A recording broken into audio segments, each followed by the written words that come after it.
goodness, grabing mga basura sa aking pamangkin. Pinakuha ko na yung mga basura nakita ko kanina, mga isang silupin. Mahigit ngayon, hindi pa pala nakuha tanan. Yung medyo sa banda sa uluhan niya. Ayan, pakita ko sa inyo mga katawan. Grabe itong pamangkin ko. Ay, ayan oh. Grabing basura.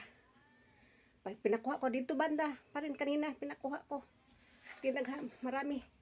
Ayun oh. Grabe.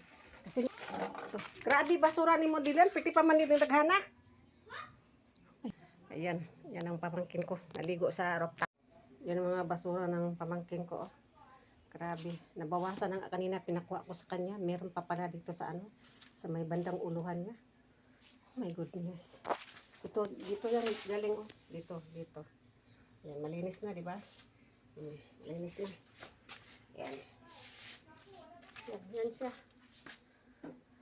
Yan yung kama niya na ano, yung mga tambing-tambing na yung mga kumot niya at saka ano, cover bedsheet. Wala na ano yung ano niya. Oh. May cover pa man ito. Wala na. Tapos hayaan lang niya na sa ilalim ng kama na yung ano. Ano niya yung kumot niya. Kinuha ko na. Thinking ko lagi naman ako ano sa kanya na mag ano siya, maglinis sa kanyang kwarto. Maski once a week man lang maglinis siya kasi maglabas siya once a week. Tapos dapat ano, every Sunday maglimpyo siya. Sabado kasi siya maglaba. Ay nako, grabe yung basura. Grabe yung ano na yung mga chichirya niya ba. Ay nako, yung pamangkin ko eh. Ay nako, oh my God. Yan ang basura sa kong pamangkin. Ayan. Mana siya. Yan siya, tanawa. Di ba? Sa ilalim ng kabinet at saka sa ilalim ng bed niya, ayan. Muna siya. Basura. Si Kuya Kobe na ang nag-continue sa silid sa basura sa sako. Sa ano yan ni Dylan? Kwarto. Diba ang dami? Kwarto yan, basurahan. Ano, murag ka ng ano? Saan ang truck sa ano? Basura? Truck sa basura.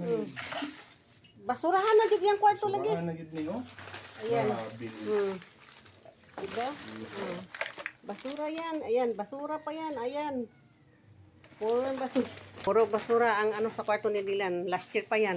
Hanggang ngayon. O ilang year na yan ang silalom sa ano. Lalim sa kama niya, sa katre. Yan lang.